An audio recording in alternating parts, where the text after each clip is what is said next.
From Washington, the McLaughlin Group, the American original. For over 3 decades, the sharpest minds, best sources, hardest talk. Issue 1, let's make a deal.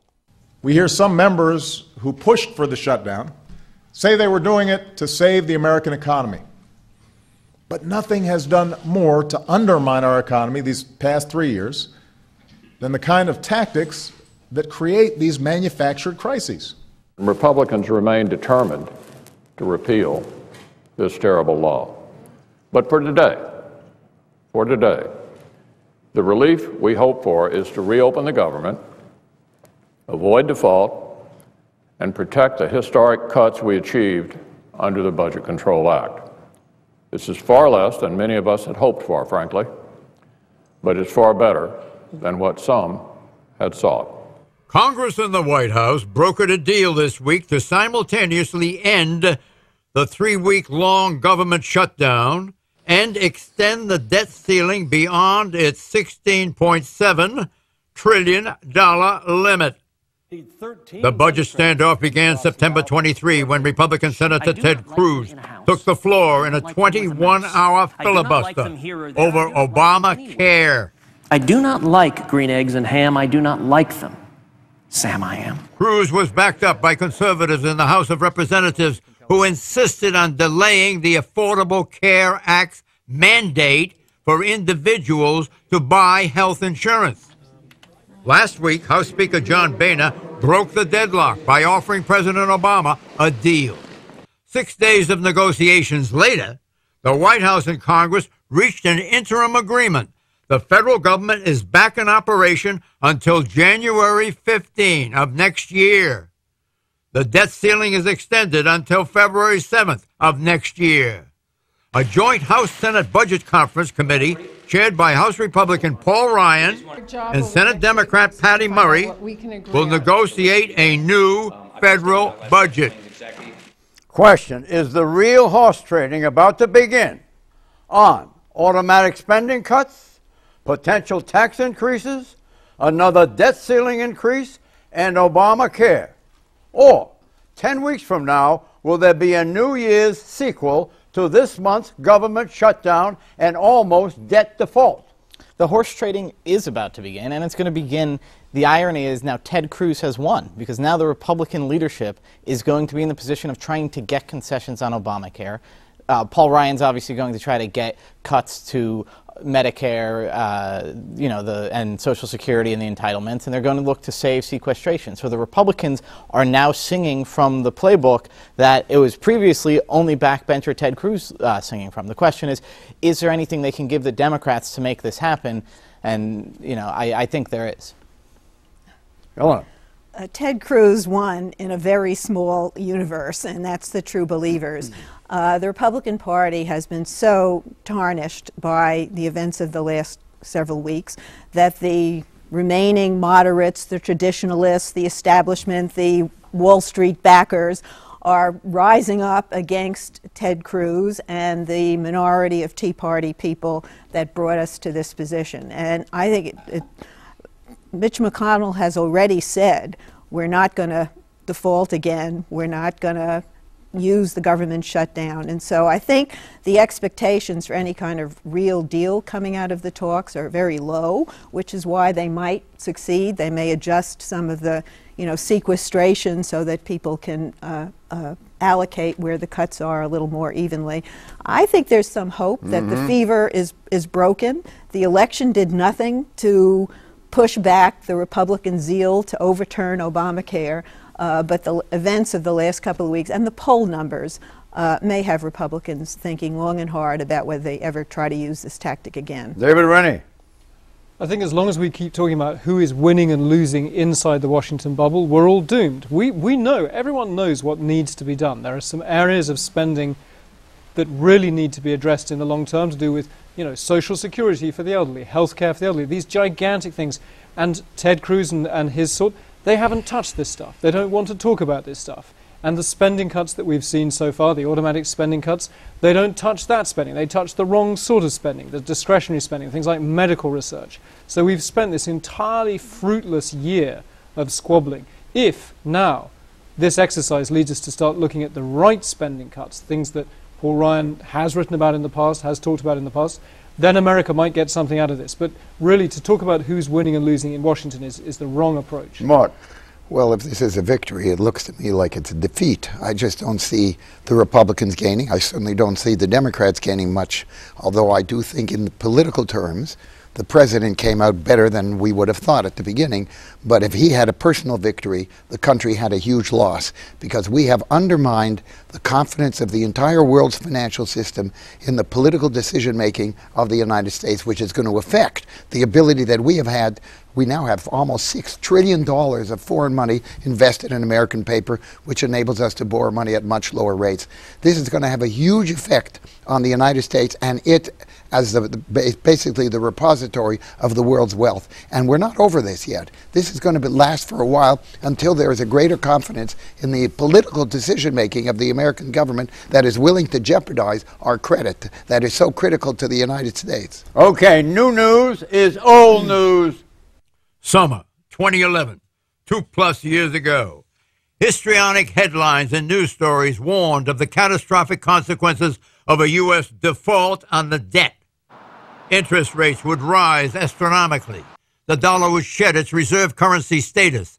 The world would be plunged back into recession. America's reputation would be tarnished irrevocably. We're not talking about this month's news. This was back in the summer of 2011. When the White House and Congress had a standoff over increasing the debt ceiling, then a mere $14.3 trillion, as opposed to today's robust $16.7 trillion. Standard & Poor's downgraded the U.S. from its AAA credit rating of outstanding to AA+ because of the political gridlock. That gridlock has since become routine. In 2012, the stalemate was over the so-called fiscal cliff, the double whammy expiration of the Bush tax cuts and the scheduled start of sequestration spending cuts that alarmists warned would derail the economy. At the last minute, Messrs. Obama and Boehner cut a deal to avert that calamity. This year's 2013 budget and debt ceiling standoff, now scheduled to extend into 2014, reveals a new pattern in American politics. The lack of political consensus on fundamental functions of government means the White House and Congress fail to negotiate until a crisis looms, and then only act at the last minute. Question, is this the new normal in American politics? Timothy.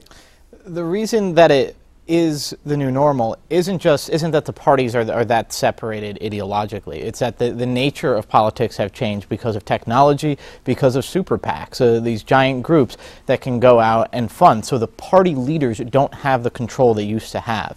Rank and file senators and congressmen used to really have to listen to what the speaker or the majority leader or minority leader would tell them to do, because that was the only way for them to raise money. But now, if you're a backbench member in either chamber, you can go out and raise your own money through the internet, through these other groups that don't rely on business lobbyists, who they're upsetting. The Republicans are upsetting the business lobbyists, so they go out to a bunch of conservatives who watch their ads. Yeah, well, you're right that the leaders don't have the tools. They can't give away bridges anymore. Earmarks have been done away with, and so the leaders have really been neutered. And the outside groups like Heritage Action and Club for Growth have really driven these politics and have driven the Republican Party right over the edge, which is why it was so important for the president to stare down the other side this time, because in 2011 it was widely perceived that he was the one who got rolled. And that's why the right thought that they could use the threat of shutdown and threat of default to get what they wanted again. And this is unprecedented in American politics, to try to overturn a law through these means. And so the president has won an important principle here, not only for himself, but for future presidents. When did bipartisanship go out the window? Well, I think we've had bipartisanship. We still have bipartisanship to a degree. Did we have it in the first term of Barack Obama? We had a diminished amount of bipartisanship. In fact, what was remarkable about his presidency is he has virtually no relations with the Republicans and very few relations with the leaders of the Democratic Party in the House and in the Senate. So he has very little of that reach that either Ronald Reagan was able to do, and I watched it myself, or Bill Clinton was able to do. And it makes a a huge difference. And this is a part of what contributed to what is really a tragedy for the United States. Democrats control the presidency. Democrats control the House. The Senate. Democrats. The Senate. Huh? The Senate, not the House.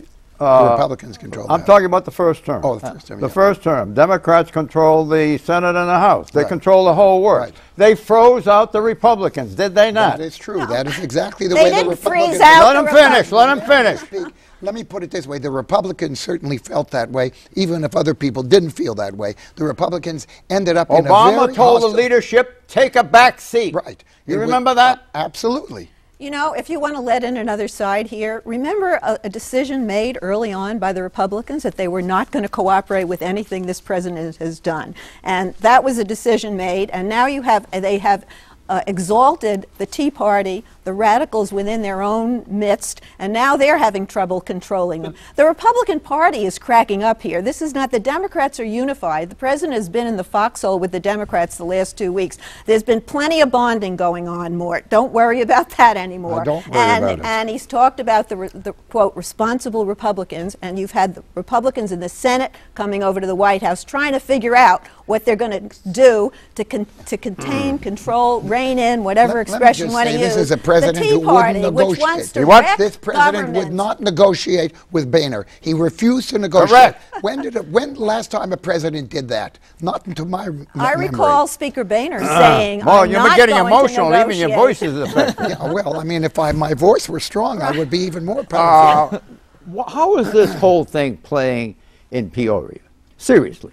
Well, You've heard the phrase playing in Peoria. Playing in Peoria, they used to use it in vaudeville days. Well, I went to Peoria, Illinois last week to see what it has playing. People are, to some extent, a plague on everyone's habits. They're sick of, they want a government that works. But I think the important thing is we mustn't get too wrapped up in the Washington process of how congressmen get funded or the confrontations in Congress. What's really happening here is this is being driven by decades of the middle class feeling squeezed, people feeling they're not getting their fair shot, that the American dream is itself in doubt. This is the driving force that I think explains why this is the new normal, because it's that kind of deep anger that politicians cannot deliver what the middle class Americans want, which is the American dream, a sense of things being a fair shot, the wealth being spread a bit equally. It's that white rage that drives a this. pox on both your houses? Is that the mentality in Peoria? That is the mentality in Peoria, and a sense that, but a desire for more sort of bipartisanship. Exit question. On a political probability scale, 0 to 100, 0 meaning no likelihood whatsoever, and 100 meaning ultra metaphysical certitude. That's ultra metaphysical certitude. You got that? How likely is it that there will be a repeat of the government shutdown in January? 0 to 100. 22. 22? 22. It probably won't happen, but it wouldn't shock me if it happened. I'll go half of that, 11%. Republicans would have to be truly suicidal. Charlie Cook, who's the recognized political expert in Washington, has already switched 14 seats from Republican leaning to Democratic leaning. The Republicans are going nowhere with their bid for the Senate. They've cornered themselves here on so far to the right with this destructive way they've managed the last couple of weeks. David. 30. 30. Yeah, because I think that the debt ceiling they're not going to do, so they may have to have another point of leverage. It's very hard to, that they think there's electoral advantage in this. There's still a kind of hardcore on the right that thinks there's electoral advantage. God knows why they think that. But with 73% of the Americans in a poll wanting to throw out everybody in the Congress, I think it's under 10% that they won't have a deal. They don't want to risk the wrath on both sides of the aisle of the American public, and they're just at that point. I agree with you. I think it's low. 10%. Issue 2, no winners. Now, there's been a lot of discussion lately of the politics of this shutdown. But let's be clear, there are no winners here. I will look for willing partners wherever I can to get important work done. And there's no good reason why we can't govern responsibly, despite our differences, without lurching from manufactured crisis to manufactured crisis. After weeks of Democratic denunciations of Republicans as hostage-taking, ransom-demanding, anarchists, and extremists, who want to, quote, blow up the whole economy, unquote, President Obama sounded a conciliatory note on Thursday. In a statement he read in the White House, Mr. Obama urged Republicans and Democrats to look for areas on which they can agree, ranging from the upcoming budget negotiations to immigration and the Farm Bill. Mr. Obama made no reference to his own role in the recent standoff, which began in late summer, when he insisted he would not negotiate with Republicans over the debt ceiling extension.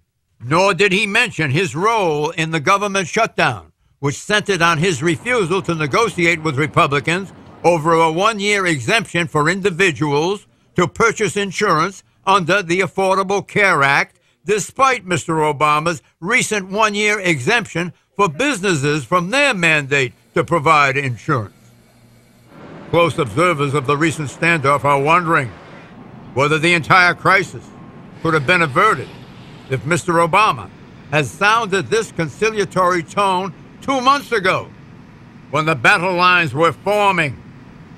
According to The Economist magazine, which you write the Lexington column for, I hope I'm not revealing state secrets. That's okay.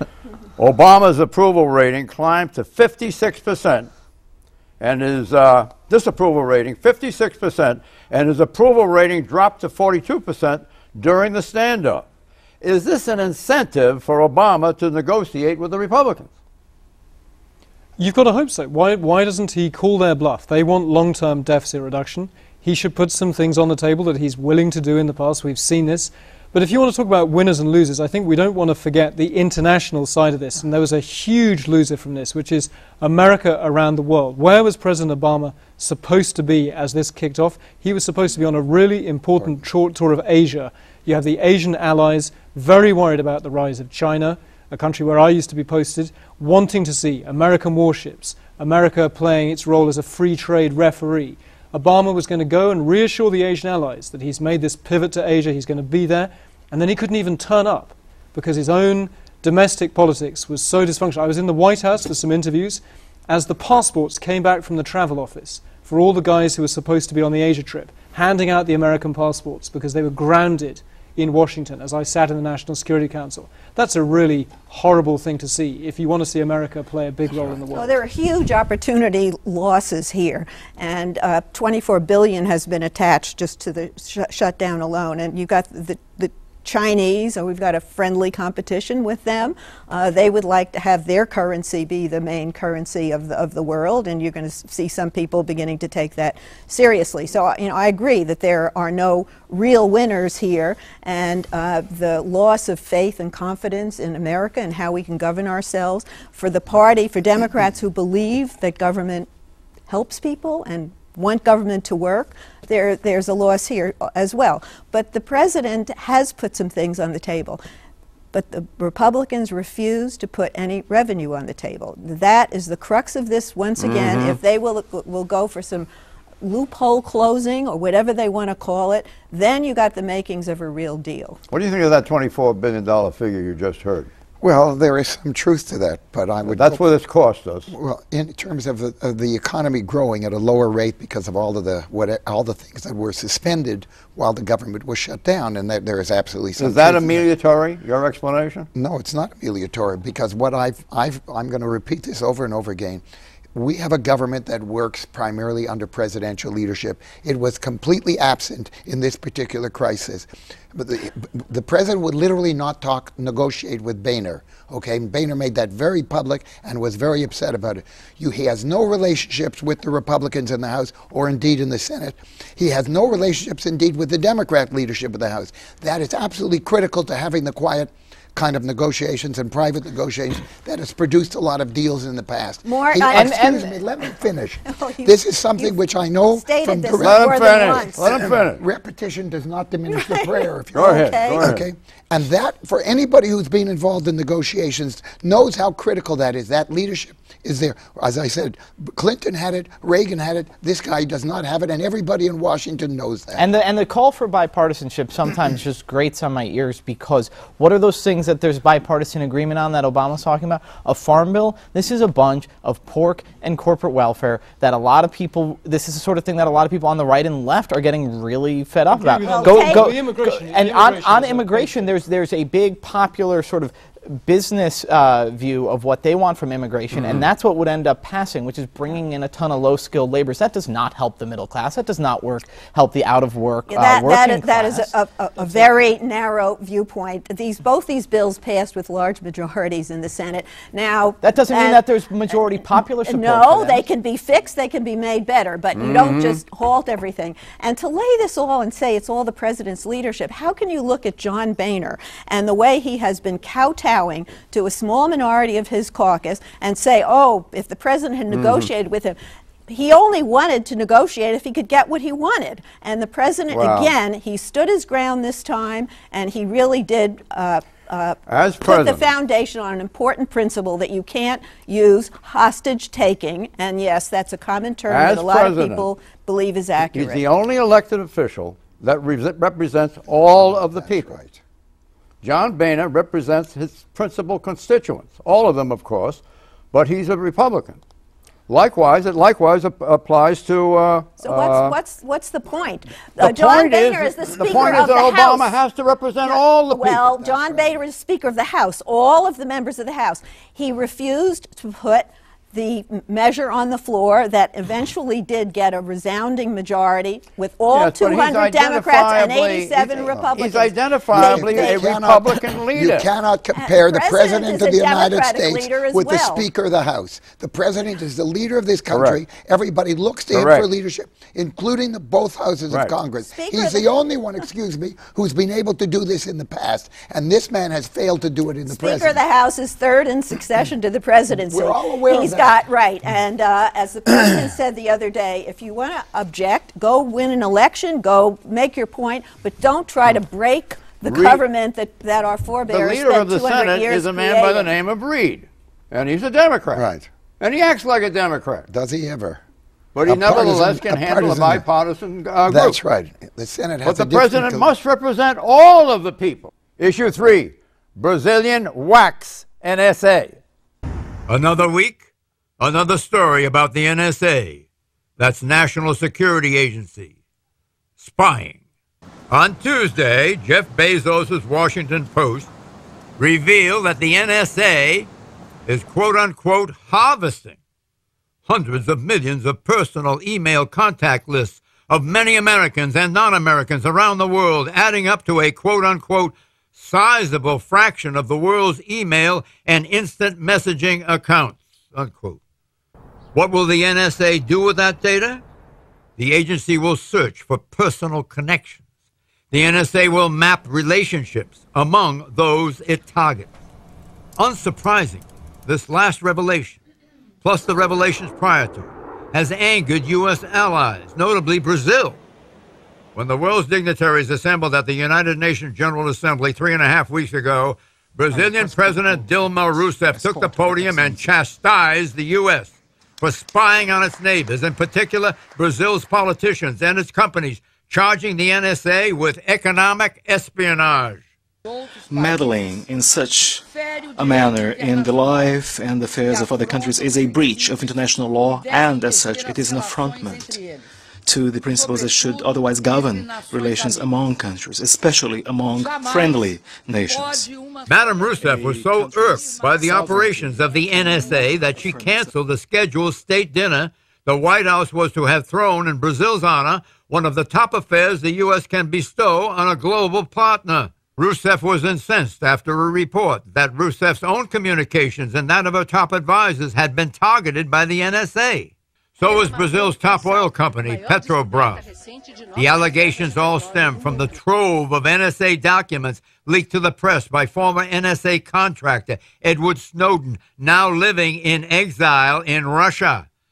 Mr. Snowden, by the way, recently won the Integrity Award for truth-telling from the Sam Adams Associates for Integrity in Intelligence, a U.S. organization of former national security officials. Well, well, well. We'll have to reconsider this, gentlemen, right? Question, is Brazilian President Rousseff using the NSA revelations for domestic political advantage? David Rennie. Well, she's a politician in a democracy, so yes, and she had a very tough summer. There were huge protests in June against her government about corruption and unemployment. But you should also remember her biography. She was an activist in the days of the military dictatorship in Brazil. She was tortured really severely, and at the time a lot of people believed that the Brazilian military dictators were backed and in connection with the CIA. So she has, you know, this stuff goes personally for her, the idea of America meddling. Do you have a reporter there? We do. Does he say that she is trying to deflect attention from not personal, but political problems facing her? There's no doubt that she had a terrible summer. Her poll ratings have been improving. She is actually, though, quite a long way ahead of the nearest rival. So I think it is genuinely indignation that she has to channel. The Brazilian people are very, very hypersensitive to the idea of an imperialist American hand, and she has to play that. There's actually a perfect role model for this. Hold on, please. Hold on. Let Martin, he's in pain here. Yes. Brazil is not facing international terrorism the way the United States is. Dianne Feinstein, who's a very responsible senator, says all of this intelligence that we gathered through the NSA, shall we say eavesdropping, has been an intelligence boom for the United States and enabled us to stop many terrorist attacks. As far as I'm concerned, if you want to know what this country would be like if we had 4 or 5 terrorist attacks, you wouldn't want to know it, okay? Dianne Feinstein likes government wherever she can find it. The repercussions of the Snowden revelations can continue. And the head of the NSA, Army General Keith Alexander, is stepping down next year, early next year, along with his deputy. And the joke in Washington... Was that unexpected? I saw his performance on 1 hour of television, and I thought he was terrific. Well, he's stepping down to spend more time with his family, and the joke is he's stepping down to spend more time with his family, so he won't be spending it with yours. Out of time. Bye-bye.